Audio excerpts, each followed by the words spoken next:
Now, there you can join in. This 7-year-old Hunter Wilson from Moffat in Dumfriesshire, Scotland's oldest biker. He's just traded in his 650cc Kawasaki because he felt it was becoming what he called a bit of a handful, but he's replaced it with a smaller, newer bike. He says he still hopes to be riding way past his 90th birthday, as it keeps him, he says, alert and functioning properly. The retired grocer and baker has been biking since he was 19. You literally were handed the keys and you just jumped on, no helmet, nothing, and you just rode away. You were doing maybe 50 miles an hour and you thought you were flying, and you took pillion passengers and no helmet, and it was a very carefree life in these days. And I suppose when you look back on it, it was really a bit daft not to have a helmet and all that protection. I don't take any drugs except adrenaline. It's a fantastic feeling, but it's a light bike and I'm about 12 stone 3, and we suit each other, and you've got total freedom. You can go anywhere you like within reason, and age doesn't come into it. I hope that ultimately it'll inspire younger riders to keep going, because we met one or two elderly bikers on our French tours, and they were sort of thinking about giving it up and getting into a car. So I said, don't be silly. Keep biking as long as you can. OK, well, that's 87-year-old Hunter Wilson from Moffat. If anybody out there knows of a biker who is similarly aged or maybe even older, let us know. The text number is 80295. On the line is Dave Smith, who runs Motorcycle Scotland. Hello, Dave. Hi, John. How are you? I'm great. Yourself? Very well, thank you. Did you say Hazit? Are you South African? Oh, yeah, forgive me. Yes, yeah. No, actually Zimbabwean. Zimbabwean. OK, Hazit. Yeah, you can say Lekker next. It's Lekker. No. Forgive me. OK. 87 years old. In some ways, that's fantastic, but in some ways, is it worrying that somebody 87 years old can jump on a motorbike? Well, I think in this particular case, I happen to know Hunter, actually, and I went for a ride with him not so long ago, and the gentleman has all of his faculties and, more importantly, very, very good eyesight, and boy, can he handle a bike. He rides very, very well, very confidently. I was in front of him and behind him, and at all times I felt very, very safe, and I didn't feel my own safety was in jeopardy at all.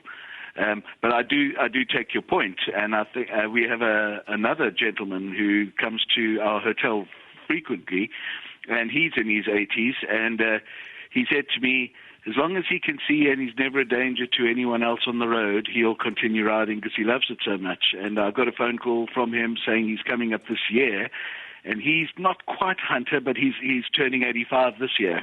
Oh, he's a youngster in comparison than 85. David, it's Anne-Marie here alongside John. Now, I haven't driven a motorbike ever. I've been on the back of a few, and I loved it. I just loved the speed. I loved the freedom. I loved the getting in and out, between the cars, or the open road, around about Loch Lomond. But for you, what's the allure? I think, well, it is the freedom. There is the, you definitely see. You become part of nature, you become part of the journey, and it's the journey, not the destination, that counts. So tend to be, when I'm in the car, I want to get to where I'm going as fast as possible.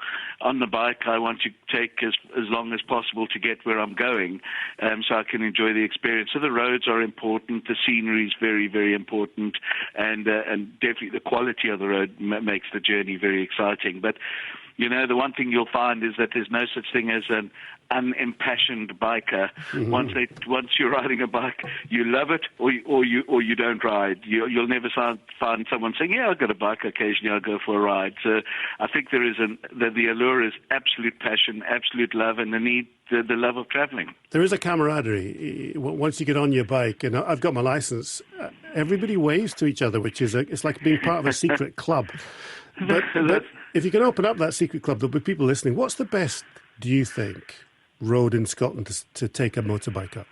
You know what? That would be a very wrong statement to make, mainly because you have different bikes that suit different purposes, and there are some real small roads that would not suit a GS Adventure or a KTM a trail bike, and others that are just generally got bends and winds and a very smooth surface that might suit a lot of performance bikes.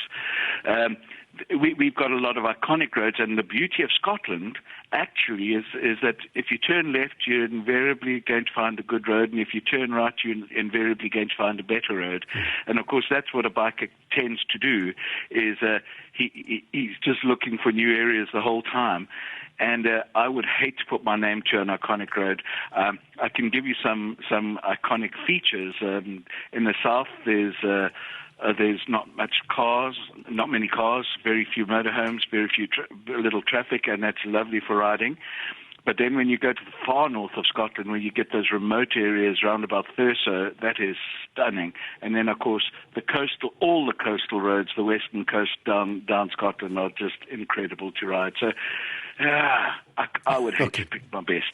Dave, I remember being in Largs not so long ago one summer, and there was loads of people there who weren't on motorbikes, but they were on scooters or mopeds, and they were all dressed for the part. And as John says, it was like a club. They were clearly on an outing. But do you think more and more people are using bikes of any description, I guess?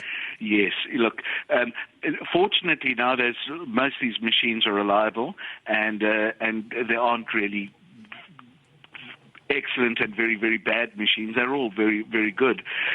Scooters there's been a huge upsurge of growth in mainland UK, whereas in Europe, as we all know, in places like Italy and Greece, and that scooters have been probably the biggest two-wheel transport in those areas for many years now.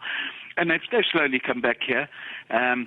What makes a person ride a scooter or a motorcycle, I don't really know, but these scooters now travel long distances as well. Dave, great to talk to you. Thank you very much indeed. Dave Smith from Motorcycle Scotland. If you know an older biker, let us know. The text number's 80295. Kenny's got some sports news. I think my dad might fall into that category. Really? 67, loves motorbiking, yep. Oh, very good.